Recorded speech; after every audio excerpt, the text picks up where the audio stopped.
is taga-palengke. Nagtitinda sila ng mga prutas, tsaka dating mga kamatis, kung ano, basta taga-palengke sila. Hindi ba tama ba ako na nung Japanese occupation, dahil 15 kayo magkakapatid, nag-worry si nanay na baka pag ganyang giyera, nagtakbuhan, maggutom kayo, tinatalian sila ng pagkain sa bewang? Paano, ano itinatali? Pag nagkakahiwalay-hiwalay kami, takbuhan, di ba? Oo. Pero kami pagkain. Anong klase ang tinali sa inyo? Tinapay. Ano pa? Tinapay, yun. At saka, may tubig, wala na? Meron tubig. May tubig sa plastic? Saan nalagay? Kamote. Kamote. Okay, tamang presence ng tubig. Para, ito, nilagay lang niya, binalot niya ng plastic, tapos itinali sa mga bata.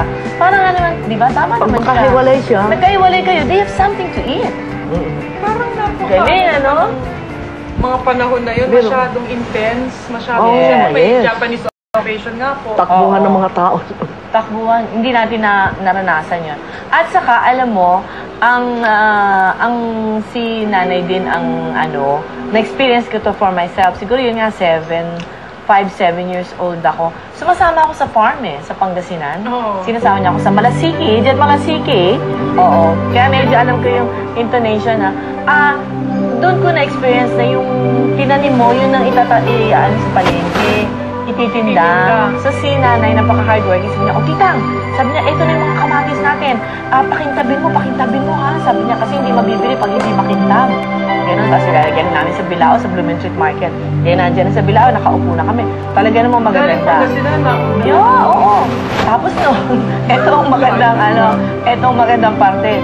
Mamaya, ayan na yung pulis. Illegal lang kami. Kumbaga, vendor, illegal vendor. Yes. Sasabihin niya kaagad. Ito na siguro yung survival instinct. Doon nag-start. Sabi niya, bilisan mo tita, dali mo yung buong Bilao. Sa akin yung pinapadala dahil matanda siya. Medyo nakaka-trauma, pero parang sabi ko, kailangan maitago ko pa. Tatago namin. Tapos pag wala ng pulis, babalik na naman kami sa Kumukha rin dyan, masay. Diba tama, ma? Kayo po, ikaw, ma, ikaw. Ano ba? Mami? Di ba't nagda-radio drama ka na noon? Yes, yun nga po. Hindi pa itanong. Paano ka daw na-discover sa radyo? Sa radyo? Ang teacher ko, ang aming advisor ang teacher ko, sumusulat ng radio soap opera. Sino teacher yan? Mrs. Edrosa. Miss Edrosa. Still remembers. Dapat, Miss Edrosa, sumusulat sa akin niya, sumusulat sa radyo ng soap opera. Sabi niya, merong ngayon, announcement ngayon na calling all graduates of merong audition sa sa DCRH. Sabi niya, mag-audition ka naman. Ayoko, hindi ako marunong. Hindi, kaya mo yan dahil ikaw magaling ka mag-perform. Mag-perform ka sa mga play. Kaya mo yan. Sabi, sige, yun nga. Nag-audition kami doon sa kanyang drama. Luckily, nakapasa naman ako. I was, agad-agad binigyan ako ng PMC. Ayun na nga po sa radyo, marami po kayong karakter na ginampanan. Kasi sabi natin kanina, nag-usap tayo, si Mami, isang tao, kaya niya lahat ng karakter from a male to a female to the sound effects. Kasi nung araw, ang radio dramas is live. Pero walang take you cannot afford to say cut. Oo. Live Or excuse me, sorry. Andun na yun Hindi ka pwedeng Kaya yun. Kaya ako natuto ng kasi live. Kunyari, yan na. Ikaw na. Wala pa yung mga kasamahan mo. As usual, mga late, ang iba na late. Hindi nakakaloka yun, di ba? Script ang mo. Mag-sample ka nga mag-sample ka ng iba-ibang boses mo, kahit pa paano. Yung ginagawa mo sa Prinsipe Amante. Ay, oo. Yan. Ang Prinsipe Amante, kailangan makita kita.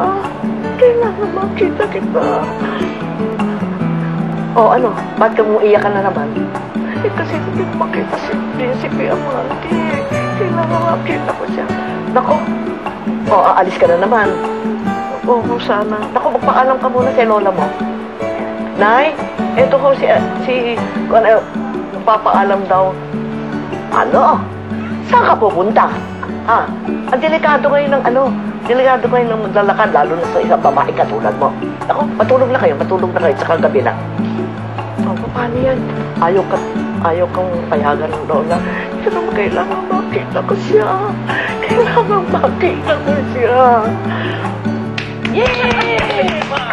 Ilang boses na yun? 4? Kailangan, to be a successful radio talent, you should be aware of people around you. Yung lahat ay isang, from mahirap, kung mahirap, mayaman, tapos sa lola, lolo, lahat. Kailangan, kasi it's voice acting. Voice acting. Para kang may television dito. So, pinapakinggan mo rin yung mga boses ng mga tao? Oo. Bakit hindi ka masyado naging active sa TV and films? Oo. Eh, ang ganda mo daw. Meron akong mga television. Okay. So, siguro na nagka-edad At na siya. meron akong meron akong mga pelikula. Ano natatandaan mo sa pelikula mo? Laro ang apoy. Laro ang apoy with Armida Senyor Reyna. Yeah. Yung, ano yung kay Vilma Santos? Title nga. Oo, meron ka. May Saka yung Vilma Happy Santos. House sa TV. Ha? Happy House. Happy House sa TV. Apartment 1, 2, 3. Ang gusto kong itanong, ano sa tingin mo yung pagkakaiba ng, anong mas preferred mo, radio acting o TV acting? Ano mas madali o mas mahirap?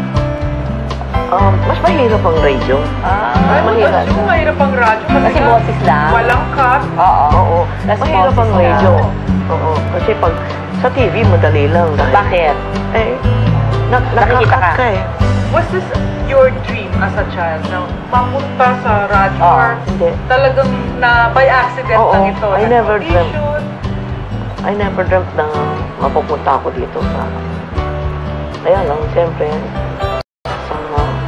kapag ng panahon, ma-encounter mo yung yun na pala, tuloy-tuloy na ako. From radio, tuloy-tuloy na ako. During the time po na nag-radyo kayo, si Daddy po, what was he doing? Iba rin. Oo. Nasa or sa radio Siya, din siya. actually, with all due respect to my father who has passed away, parang tumayong breadwinner ng mother ko. Kasi my father was continuously being low. Kasi bata sila nag-asawa so hindi niya natapos. So, hindi siya nakakapagtrabaho ng maisang sweldo, kundi part-time lang. Tapos si mama ang talagang kumakayod. How was that, Miss Tessie, growing up as the only girl? Naging overly responsible. Overly. Kasi laging wala si mama. Di ba, working mom. So, binibilin sa akin yung mga kapatid ko. At an early age, namamalengke ako. Tapos nakakaluto akong kahit papano, mga gisa-gisa. Kasi papakainin ko yung mga kapatid ko. Wala naman kaming, may maid ba tayo nun? Parang, wala. Labandera, planchadora, type lang. Tapos isusupervise ko yung nila, yung mga studies nila. Eh, paano po yan? Pagka may conflict at magkakapatid, mga anak po ninyo, Pinapalo. Nag-aawat, oo Pinapalo. So, palo na. May disciplinary action. So, alala si Papa, di ba? Pinapalo. So, naniniwala kayo na pag ang bata hindi nakinig, Conforme sa sitwasyon. Diba? gaano po kayo ka-stricto sa kanya? Oo, medyo. Hindi naman. Hindi naman. At saka in fairness to them, ang isang gusto ko sa parents ko, for both my mom and my dad, although sinasabi nila to study hard, hindi nila kami pinupush maging honors. Oo, which I like. And which I passed on to my son. So, I know you're good, can excel, please get good grades. Hanggang doon lang. Pero, dapat mag-number 1 ka. Bakit hindi ka man lang nag-honor roll ngayon? Anong nangyari sa'yo? Bakit third honor ka? Dapat first honor. Hindi ako Hindi ako naniniwala gano'n. doon. Diba? Sila doon natatama rin yung bata. Basta, ang sabi ko, huwag ka lang lumagpak. Okay na sa akin. Basta matapos. Basta matapos. Oo. Saka huwag ka mag-a-absent. Ikaw naman, syempre na wala na rin ang daddy mo. Oo. How close were you to your dad? Since only girl. Oo, very close. So, as a matter of fact, ang dad ko, mas madali ako mag-open up sa kanya kaysa sa kanya. So she's more of the disciplinarian. At saka, di ba yung mom, kasi very, sila, so they can be very emotional, lalo na pagdating sa mga love issues, heart problems. Parang si dad ko, lalo yung first marriage ko, medyo on the rock, sa kanya ako nakaka-open up, hindi sa kanya. Dahil alam ko, iiyak lang siya eh. Gaano mo siya ka-miss? Siyempre, oo.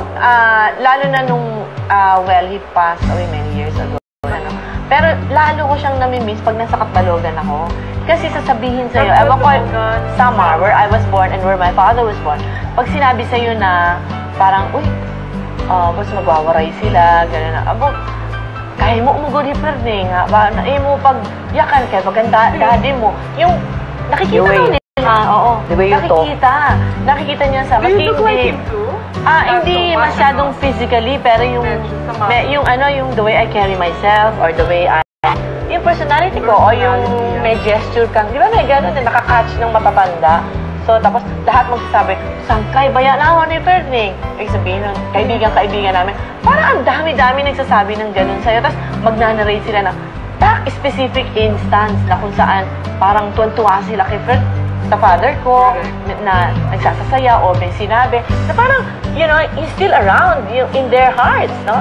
So, lalo mo, sasabihin ko, tama na, nalulungkot ako lalo niya. Ay, sorry, sa kanila lang yan. Pero gano'n. They get very sentimental about my dad in Samar, no, ma? Buti nga, marunong ka mag-waray. Ay, pre-practice kasi. Maaram kay... Pangasinense. Da isit labat. Yung, ang Pangasinan hindi masyado. Ang hirap Pero eh. yung wara, yun ang ginagamit namin sa ano. Yung kasing father lalo na ko. sa mga maids namin. Eh, si Mami, pwede mo ba impersonate na nagwawaray? Or kahit na something katulad nangyari kanina, alam mo na, te. Nangyari kanina. Gusto ko lang makita ko. Gagawin ko yun sa 80th niya eh. Spoofing ko siya. Oo. Hindi, palagi siya yung may pagka-OC. O, Tess, ang pagluluto ni Sotanghon gisado, ha? Kailangan mo na, alam mo, igigisa? Hindi mo muna igigisa. Pakuluan mo muna yung manok. Ba't ka nagigisa agad? Naintindihan mo? Ha? O, tapos nun. Yun, pwede ka na igisa.